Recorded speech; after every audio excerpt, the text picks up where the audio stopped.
At the northern border of the Holcomb Farm sits the CSA barn, a relatively new tobacco barn built by Tudor and Laura some 60 plus years ago and sporting a spanky new raised seam metal roof thanks to a grant secured by Friends of Holcomb Farm in 2022. That roof promises to be the home of solar panels to meet our electricity needs before the end of 2023, pending approval from the utility company. This barn is now the heart of the Friends. It's the office, the CSA pickup, the farm store, produce cold storage, equipment housing, and the crew room.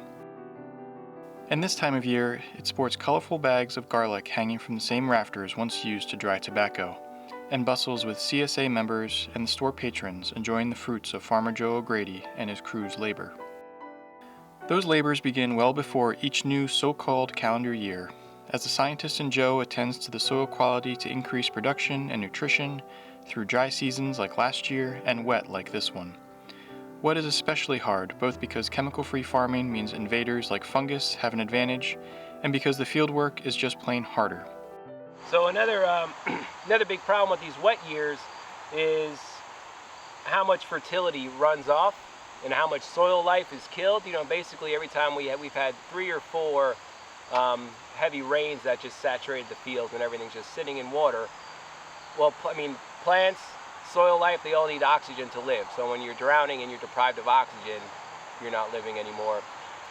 And we've had so much runoff and leach out of our fields when we have this much rain. So another big job in the next coming weeks, get this stuff cover cropped and come in here and dig into the soil and get soil samples to see where our soil's at, what we need to bring in next year, what we need to add or change to the soil to hopefully get better, more balanced soil and therefore better, healthy plants for next year. Some might say drudgery, but thanks to the love for what they do, we seldom see signs of that around Holcomb Farm. The increasing extremes in the weather and the fact that with greenhouses, our growing season has grown to include weeks and months well beyond that traditional first frost is why the Friends have identified as an immediate priority renovation to the barn. Renovations that will allow for an expanded, year-round office and crew break room, something worthy of their immense efforts.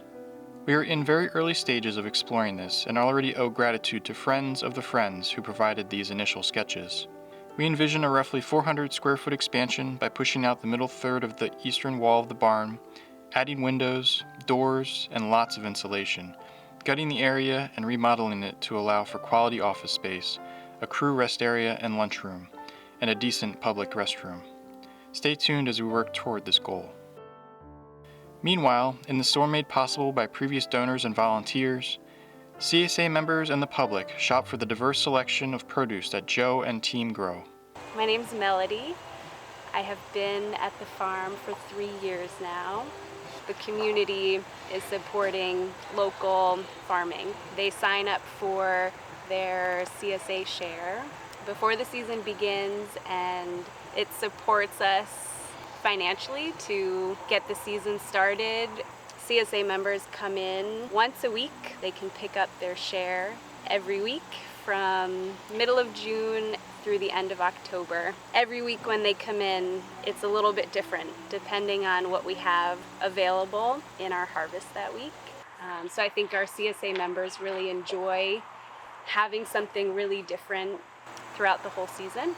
We pride ourselves on that, of having a lot of variety and offering a wide range of vegetables and fruits that people don't necessarily expect. Another awesome thing that we provide in the farm store is other locally sourced goods. So things that we don't necessarily grow or produce here. Local meat, cheese, chocolate, fermented goods, honey. It's nice to be able to be like a one-stop shop for our CSA members and just the general public. One of our CSA members' favorite parts of their summer share is the chance to head into the field themselves, often with kids in tow, to pick their own. Guess what, kids? Food doesn't come from the grocery store after all, and the flowers are a big hit too. The workhorse of the farm these days is the big field behind the barn, protected from voracious deer by a fence constructed by previous friends, and fed by the Friends-made irrigation system drawing life from the west branch of the Salmon Brook River, now nationally designated as wild and scenic. That stream's encroachment toward the field is on our radar, especially since it reminded us of its power when it destroyed the 2006 volunteer and grant-build pedestrian bridge that provided access to the trails on the Western Highlands. New plans for the Western Trail access are in the works in collaboration with the Granby Land Trust from the southwest corner of the Simsbury Road Bridge.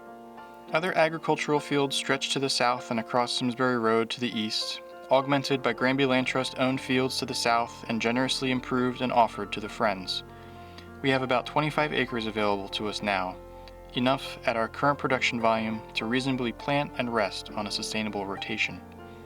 One of our goals over the past few years has been to grow the growing season, and for that we have first had to grow some greenhouses. These marvelous tools are critical to getting spring started here in New England even before the frost is out of the ground, and carrying us well beyond the so-called shoulder months. Imagine harvesting fresh spinach and salad greens on a cold January day. Here at Holcomb Farm, that has become the norm.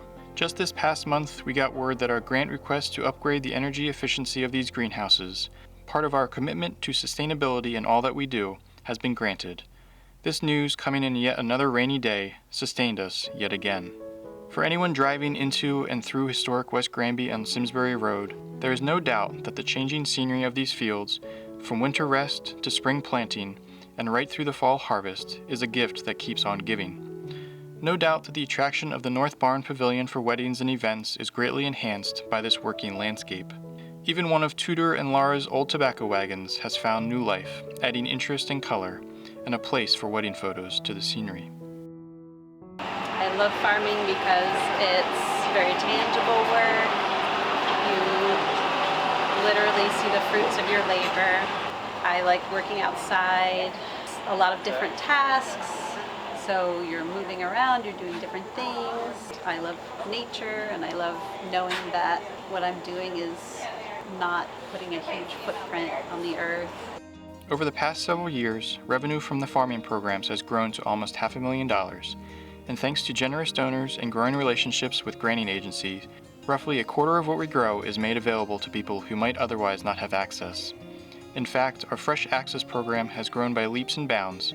In 2022, real, high-quality food worth more than $100,000 was distributed through our Fresh Access partners. These include locally the Granby Senior Center and Social Services, Granby Waste Not, Want Not Community Dinner, and new this year, the Open Cupboard Food Pantry. In the region, the Healing Meals organization serving the Greater Farmington Valley, the Hispanic Health Council in Hartford, and the Wheeler Clinic serving Hartford, Plainville, New Britain, and Waterbury round out our current partnerships.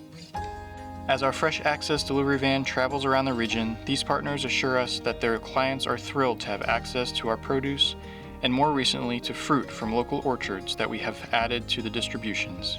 Our donors and granting agencies are equally thrilled, we believe, to know that our Fresh Access model allows us to transform every dollar we raise into an estimated $1.40 worth of real food in the hands of people who really enjoy it. So tonight, as we enjoy the fruits of our labors of Joe and his crew, today's Friends of Holcomb Farm Board of Directors ask you to join us in thanking Joe and the crew for their tireless efforts. And we thank you, who have joined us, and many others who couldn't be here tonight, for all that you have contributed, in whatever way, in the Friends' journey over the past 30 years. 30 years ago, there were falling down barns and overgrown fields. Since critical investments have been made in the buildings and the land, children have grown and learned, trails have been built, and trees planted.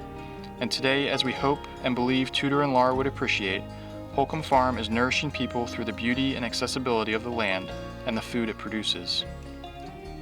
In so many ways, and in the context of a place that has been growing since 1756, we have only just begun, and we have plans and goals and aspirations based on the strong foundation under us today. Thanks to all of you. But today is a day to reflect and give thanks for the time, talents, and treasures that you and others have shared to get us here.